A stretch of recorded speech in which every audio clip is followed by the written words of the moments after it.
with that. I don't even think that's a counterpoint. I don't know if you heard it. It might have gotten clipped off. The one of the first things that I talk about is like sex education for like men and women. It can be vasectomies. Like I have no problem with stuff like that. I personally, like, the reason I don't advocate for stuff like that is I would never go for a procedure or something like that that has like the complication, but it comes from a place of agreeing with you, not disagreeing with you. I don't think we should over police women in order to fix problems, because what you're saying is 100% true. Right now, we do things that are much worse for women in order to make it everyone's benefit. Women pay the price, especially with this activity, this life activity of creating new life. Women pay a lot of the toll, a lot of bear the burden, bear the brunt of it.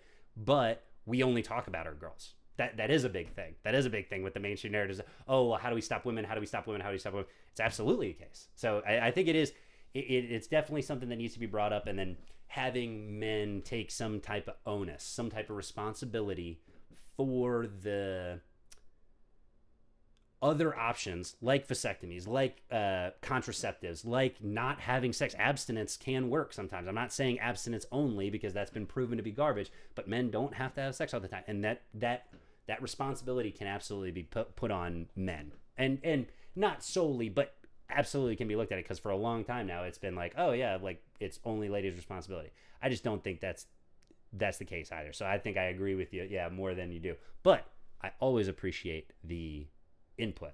Anybody who wants to chat, like, comment, follow, subscribe, you feel free to. Overstimulated Mom is killing it today, but anybody else who's feeling that way, you feel free, jump right in and throw it in there. We can always talk about it. And she brings up a fantastic point. I think this is one of the biggest things why it's probably most important, and not in a sexist way, to say focus on men more than women when it comes to fixing this issue. I think she brings up a great point. How many men can be pregnant, or how many men, that's the worst way to ask that question. What am I saying?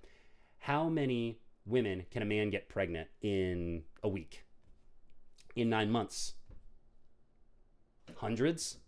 If he really, if he went out of his way and he did it, he absolutely could impregnate so many. But how many kids can a woman have in a 9 month span? Even if she tries her darndest. Maybe twins, you get 2 or something like that. There are other options when it comes to tackling problems, and you should probably start with the ones that can cause the most issue, and that would be the men.